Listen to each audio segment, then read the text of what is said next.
안녕하세요. 오사카 옥수수 콘상입니다. 통신사. 임진왜란 이후 끊어진 국교를 회복하기 위한 도쿠가와 막부의 적극적인 요청에 응하여 조선으로부터 파견된 외교사절단을 말하는 것이죠. 오늘은 그 통신사 일행들이 묵었던 교토의 숙소들을 돌아보려 합니다. 처음으로 찾아온 곳은 혼코쿠지입니다. 임진왜란 때 임해군의 큰아들이 포로로 잡혀와 출가해 3년간 수학했다고도 하는 곳입니다.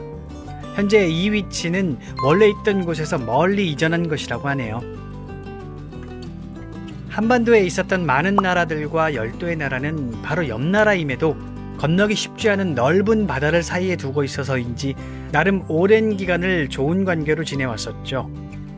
한반도의 문화든 중국의 문화든 반드시 한반도를 거쳐야 배울 수 있었던 섬나라라는 위치가 열도의 초기 정권들로 하여금 한반도와 사이좋게 지낼 이유로 충분했을 것입니다. 오죽했으면 북한 사학자들은 분국설까지 주장하고 있을까요?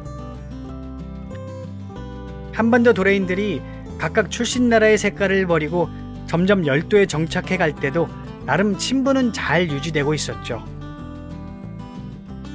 통신사는 1607년부터 1811년까지 약 200여 년 동안 외를 12번 방문했습니다. 2번을 제외하고는 모두 에도까지 왕복하였다고 하는데요.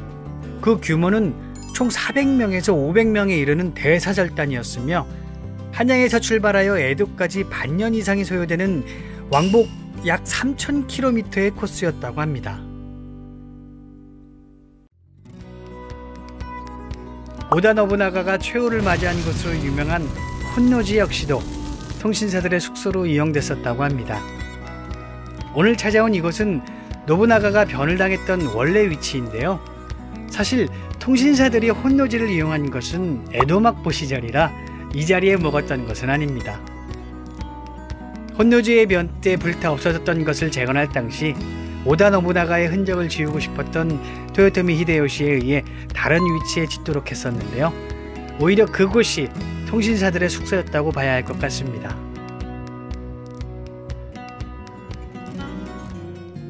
이곳은 쇼코쿠지입니다. 이 앞으로는 예전에 텐노가 살았던 어소가 있고 옆으로는 윤동주 시인과 정지용 시인의 시비가 있는 도시샤 대학이 있습니다. 오늘도 새삼스럽게 느낀 것이지만 교토는 정말 가볼 곳이 많아도 너무 많은 것 같아요. 이동하면서도 다음엔 저기 가야지, 바로 옆에 이런 곳이 있었네 하는 일들이 너무 많거든요. 저희 회장님은 차라리 교토로 이사와서 시간 날 때마다 자전거 타고 다니면서 답사하라고 할 정도네요. 이곳 쇼코구지의 지훈인에서 1711년에 통신사가 머물렀다고 하며 지쇼인에는 그때 통신사들의 그림과 글씨 등이 남아있다고 합니다. 조선은 태종 4년에 처음 외화의 국교가 성립된 후부터 임진왜란이 터진 선조 25년 때까지 62번에 걸쳐 사절을 파견했습니다. 조선이 보낸 사절단은 그 명칭이 제각각이었는데요. 회례사, 통신관, 경차관 등 다양하게 사용했다고 합니다. 그중 통신사라는 명칭이 처음 사용된 것은 세종 11년에 파견된 사절단 때였습니다. 하지만 아직 그때까지는 여러 명칭 중 하나였을 뿐이었습니다. 조선이 보낸 사절단이 통신사라고 굳어진 것은 임진왜란 이후의 일인데요. 처음에 말씀드렸듯 도쿠가와 막부는 전쟁으로 인해 끊겼던 교류를 재개하고자 사절단 파견을 끊임없이 요청해왔습니다. 조선은 날로 강성해지고 있는 후금을 신경 써야 하는 상황이었던 터라 후방을 안정시키기 위해 국교를 재개하고 사절단을 파견하기로 합니다. 일반적으로는 이때부터의 사절단을 통신사라고 합니다. 마지막으로 찾은 곳은 나이토쿠지입니다.